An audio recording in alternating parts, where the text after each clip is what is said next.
Am I an idiot for shouting at my ex in front of my daughters? I, male 37, have 3 girls, 8, 10, and 12. Their mother walked out on us for another man when our youngest was around 4. My ex still stays in contact, though, and pays child support. A few weeks ago, while doing laundry, I saw red spots on my oldest's underwear. I asked her if she knew about it, and she cried and told me she tried to call her mom.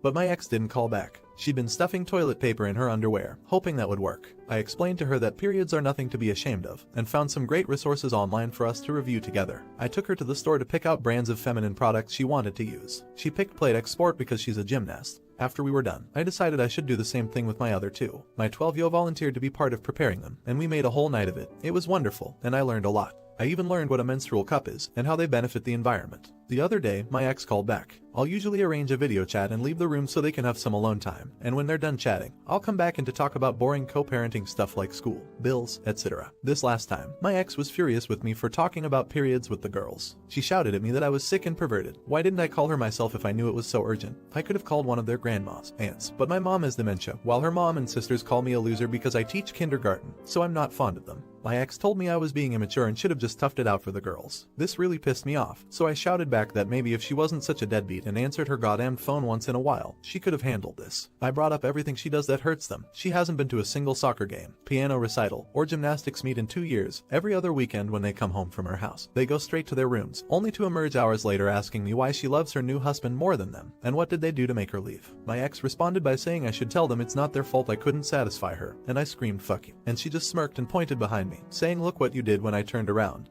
My 8-yo and 10-yo were standing in the doorway crying. It broke my heart. I never shout, so I know I scared them. My 12-yo stormed in and started screaming at her mom, and while I appreciate her sticking up for me, this is not a battle I want her fighting. My ex hung up before I could fully de-escalate the situation, and let's just say the girls have been given free reign of the ice cream and limitless hours of video games, because I feel so bad. I even watched all the Twilight movies with them, so don't say I don't love them. But in this instance, am I the idiot for shouting? It's been almost a month since my original post, and a lot has happened since then. Many of you asked for an update, so here goes. Last weekend, the girls were at their mom's. After she dropped them off Sunday night, my 12-yo asked to talk to me in private. We went into her room, and she showed me 2 recordings she'd taken on her phone.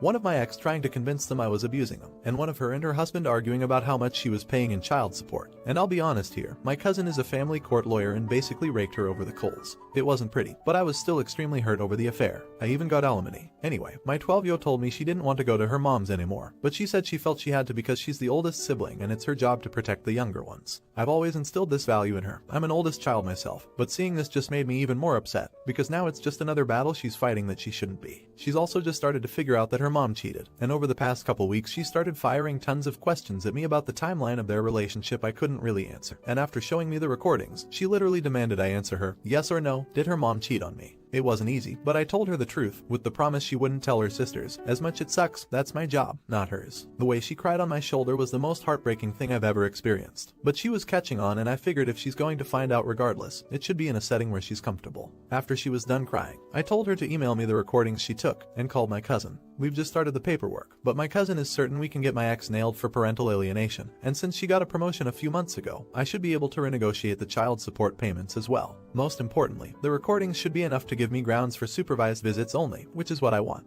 I still want the girls to have a relationship with their mom, especially since the younger 2 still want to see her. I'm just going to have to make sure I'm present at all times when they're with her. Co-parenting is oodles of fun, kids. Anyway, I also want to give a huge thank you to all the supportive comments and messages. I only saw most of the DMs recently because I use the Reddit as Fun app on my phone and for some reason it doesn't show chat room messages. I'm not the best with technology, seeing as my most valuable job skill is herding 5-yos, but I wouldn't trade it for any other career. Thanks for all your support, Reddit. Not an idiot. I gave you the perspective I had as a child in a similar situation in your original post, and I will again. I'm also an eldest child and took on that protector role until the anxiety finally broke me down. I used to have panic attacks on the Friday my father would come to pick us up every weekend until I refused to go. Being the protector and shield, punching bag is a heavy burden to bear. If your eldest isn't already in therapy, I think she should be. Check in with her often. I doubt she'd give up the mantle of protecting her younger siblings, but she's gonna need support from you to make sure she isn't hurting herself or getting worn down or blaming herself in the process. I hope supervised visits will be the way going forward for you. Good luck. Did this father take it too far? Let me know in the comments. You won't want to miss this next story. Am I the idiot for raining on my cousin's parade regarding the name she picked out for her baby? My cousin Stephanie and I are really more friends than relatives. An important note is that that she's not really online much, so can be out of the loop on certain memes and jokes in internet culture, and TBH, doesn't really understand the concept of viral internet references or how they work. Stephanie is pregnant and just found out it's going to be a girl. About a week ago, she told a gathering of her best girlfriends that she's going to name her daughter Karen. The room instantly went cold, but after an awkward silence, everyone else politely said it was lovely. I couldn't bring myself to respond at all. Later in the evening, when Stephanie was out of the room, everyone was immediately like, OMG, that poor kid, and why would she pick Karen of all names? I was uncomfortable with this conversation, given that everyone had been so positive about the name to her face. I thought more about it over the next couple of days, and just felt really weird about the whole thing. The name is really loaded, to the point it could be detrimental to the baby, and Stephanie had no idea of the connotations to make an informed decision. So a couple of days later, I tentatively brought it up. I told her I was so excited for the baby, and just wanted her to have all available information when picking a name.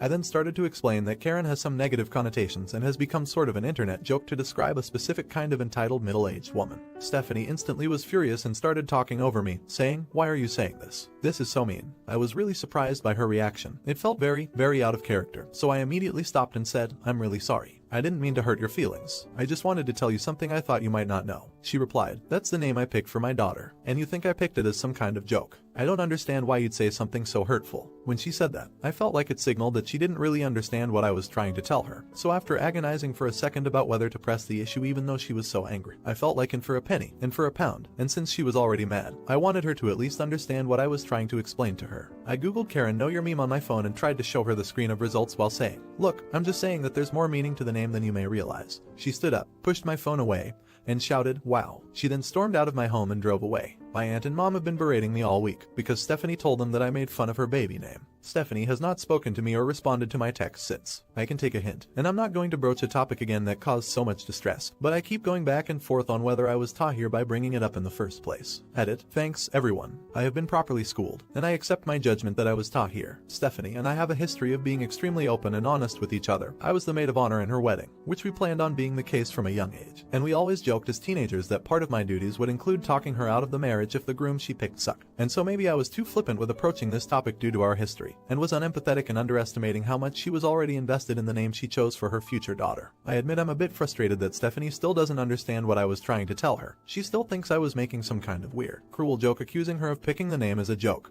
But I have messaged her a sincere apology that she accepted.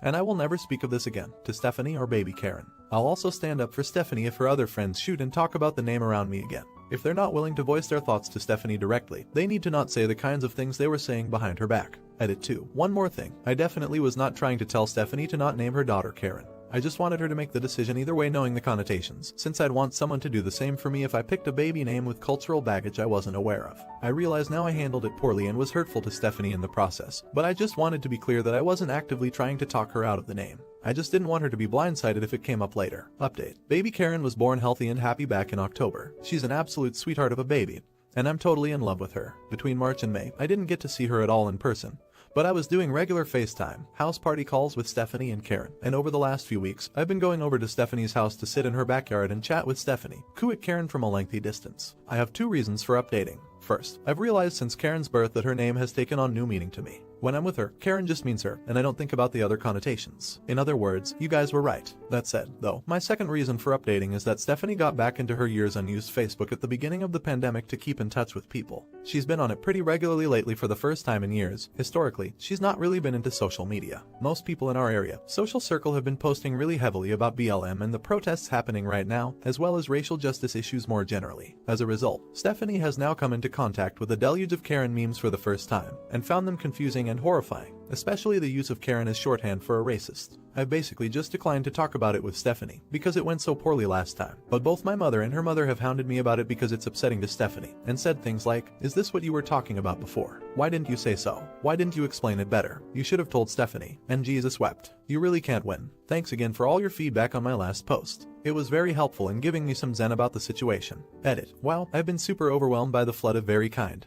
heartfelt PMs, and just one or two not so kind ones, as well as the comments on my other post. Thank you, everyone. It continually amazes me how many nice and empathetic people frequent a sub devoted to assholes. You're an idiot. You really think it's going to matter when this kid's older. It's a meme. Oh, and for anyone pregnant or planning to have kids, this is why you don't reveal the name until they're born. Someone's always got something stupid to say, no matter what. You're the idiot. I am aware of the Karen meme, but come on, it's a totally normal name. I can't believe so many of you would take a meme so seriously. Now for the next story. Am I the idiot for not making coffee how my fiance wants me to? I, female 23, no, but this has been a point of contention for a while. My fiance, male 25, is a foodie and is extremely particular about a few things, one of them being coffee. We use a manual grinder, get distilled water. The water in our area is really hard and according to him affects the taste.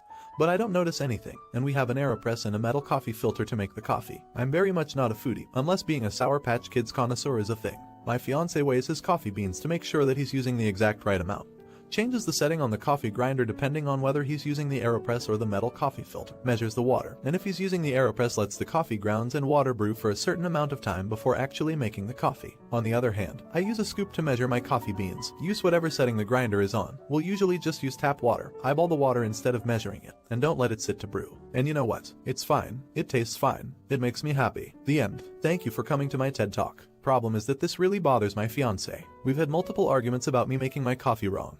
And it's very normal for him to badger me, weigh my coffee beans or switch the coffee grinder to the optimal setting while I'm making my coffee. If I'm making coffee for him, sure, I'll measure the beans and all of that jazz because I know that he can taste the difference, but I don't think that I should have to jump through all of those hoops for something that doesn't affect him. On the other hand, he seems to be really bothered by this. Today, as I was trying to scoop coffee beans into the grinder, he reached around me to put the scale he uses in front of me and asked me to please weigh my coffee beans. I was really frustrated because we've had this conversation so many times, so I snapped the word no at him, and he walked away and muttered "you, too," saying that even though I hadn't said it, I'd definitely been thinking "fuck you." For the record, I wasn't thinking that. So am I an idiot for not making coffee how my fiance thinks I should and for sometimes snapping at him when he gets pushy about it? Edit. I don't know if this is important, but I drink decaf and he drinks regularly, so I'm never making coffee for both of us. I'm either making coffee for him or I'm making coffee for myself. Edit 2. I sat him down and told him that I needed him to never comment on how I make my coffee and how I was making it. He repeated it back to me in his own words to check that he understood me. A counselor once told me that this is helpful to do in an argument, and then he agreed. Edit 3. Okay, people keep bringing this up. Google an AeroPress because I don't feel like explaining it. Basically, you push on a phallic symbol until you have coffee. Putting hard water through it does not damage it. As much as my fiance drives me crazy, I would never do something to damage his equipment because it's important to him. Now for an update. So it's been about a year since I made this post. Whenever I read posts like mine on here, I'm always wondering, did Opus leave that idiot? So for those of you who care, I left that idiot. A lot of you were on the nose that this wasn't the only way that he was controlling. My ex believes that he's the smartest person in the room, so if you're doing something differently than how he would, then you're doing it wrong and must be corrected. I'm not saying that everyone's responses to my post gave me a revelation and I immediately knew what I had to do, but it was a nail in the coffin. I'm living within an hour of my parents now when before I was on the opposite side of the country. I have a job as a caregiver and I'm planning to go to grad school to be a social worker. I have a boyfriend who doesn't try to control every aspect of my life. When I go grocery shopping, I'm not stressing about accidentally buying the wrong brand of pasta, which was the right brand of pasta when we lived in a different state. I still don't get that. Or juice that's from concentrate. And I've switched to pre-ground coffee because frick you, I want to. None of this would have happened if I'd stayed with him. So yeah, thank you to everyone who played a tiny role in helping me see what an unhealthy relationship I was in. Not an idiot. Congrats. How did X take the breakup? He'd seen it coming and had been casually telling me that I wasn't mentally stable enough to make any major life decisions. And when I broke up with him, he doubled down on it and said that I was doing this because I needed therapy. He maintained